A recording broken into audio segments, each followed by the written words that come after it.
I cannot give that which I don't have. I cannot give that which I don't have. I cannot give that which I don't have. Good morning. I hope everyone had a great Monday. Weather's going to warm up today. It's going to hit 60. I'm very excited. We're talking about prioritizing self-care while navigating mom guilt or dad guilt, if you will. I hope you're taking care of yourself, but if you're not, hopefully this is a good reminder. Everyone thinks that self-care is like pampering, going to the spa, drinking Prosecco, getting pedicures, which we definitely deserve. And I know why people think of it like that, because you go on Instagram or you search self-care and you get bombarded with things to buy. But that's not how we should prioritize self-care or how we should think of it. Self-care is making sure our fundamental needs are being met.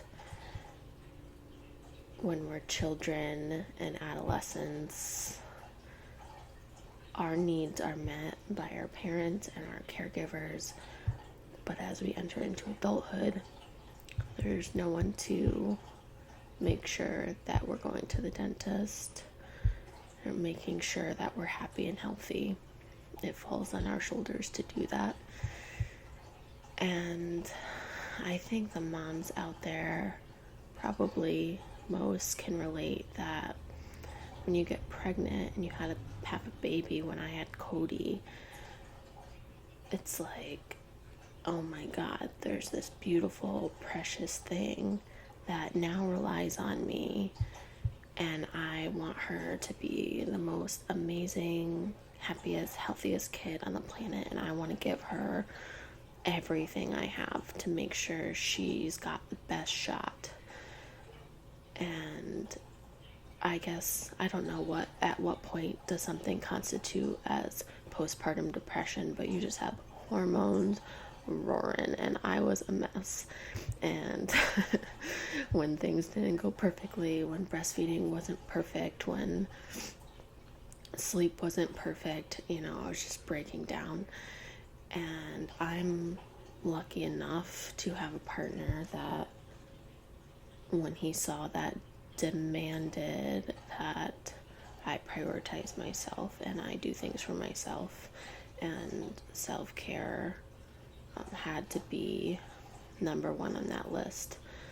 And he was willing he was very supportive and willing to do whatever it took in order for me to be able to prioritize self-care, and he still does that now.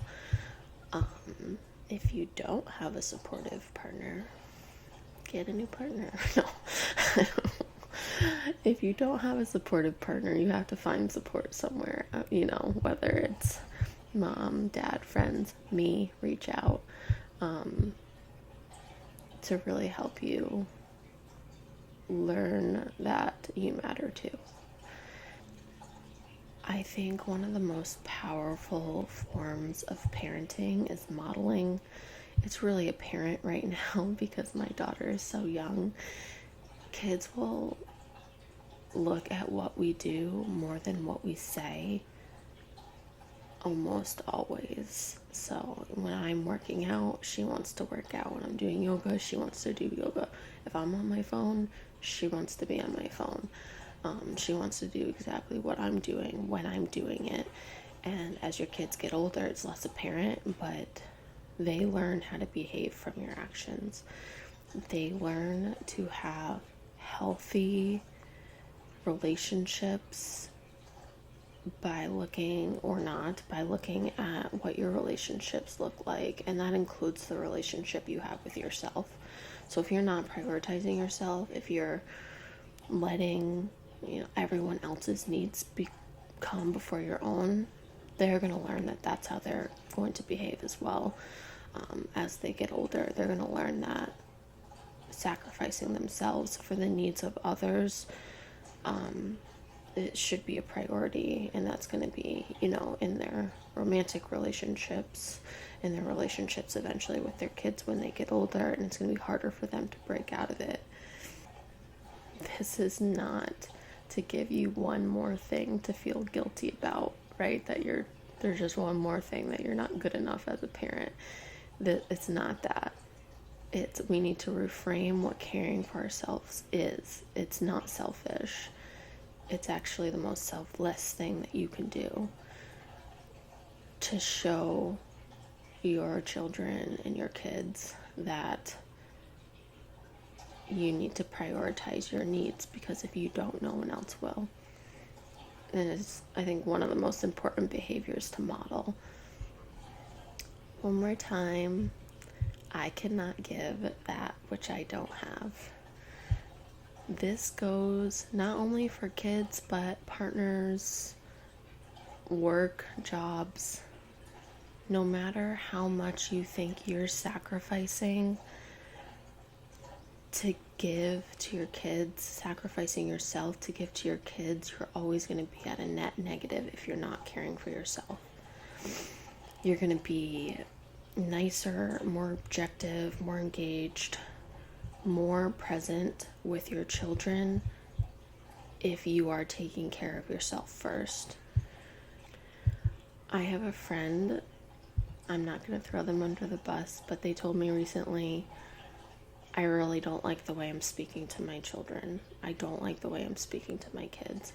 And I said, yeah, I go through that too. If I don't fill my own cup first, I get really short with Cody. I get upset with Cody.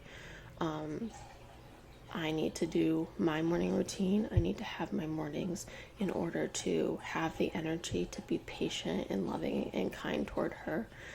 And my friend said, I'm going to try really hard to be nicer to my kids. And that'll work for 2 seconds, right? We always want to be nice to our kids. We're always trying really hard to be nice to our kids. But if we don't include a self-care practice, we're not going to be nice to our kids. It's not going to change.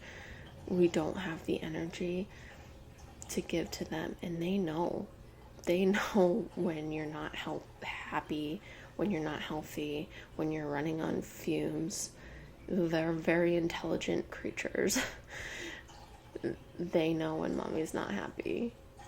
So you have to remember that if you want to be there and be present and be the best you can be for your kids, your friends, your partner, your job, you need to fill your own cup first so that you have something to give. My cup runneth over, and then you have an abundance to give to everyone else around you. I think there's certain fundamental things that we can start with if we don't know where to start. I've talked about them before, and they're drinking water, having a good morning routine, which includes getting up before your kids. I know if you have a good start to your day, it just sets the precedent for the rest of your day. Even if you're only getting up 10 minutes before your kids, it still gives you some time to do something for yourself. So hydration, a mindfulness practice. If you don't know what that is, if you don't have a meditation practice yet, which you should, and if I know how to include one of those little videos, I'll include my meditation video if I can figure it out. It might be prayer, it might be journaling, some form of checking in with your mind. Hydration, mindfulness, moving your body. Our bodies were not meant to be still. They were meant to move. That doesn't necessarily have to be done in the morning, but it has to be prioritized. Spending a little bit of time in nature. I think those 4 things are a really good place to start. There's obviously lots of other things that we can do, making sure our nutrition is right throughout the day, making sure we're well rested. But baby steps, drinking some water in the morning, having 5-minute mindfulness practice, getting outside and moving.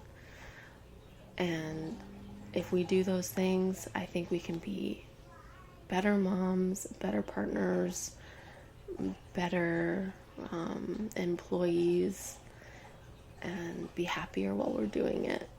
So I hope this helps. Let me know if it did or didn't, what might be missing, what you're struggling with. Hope you have a great Tuesday. Keep enjoying your week.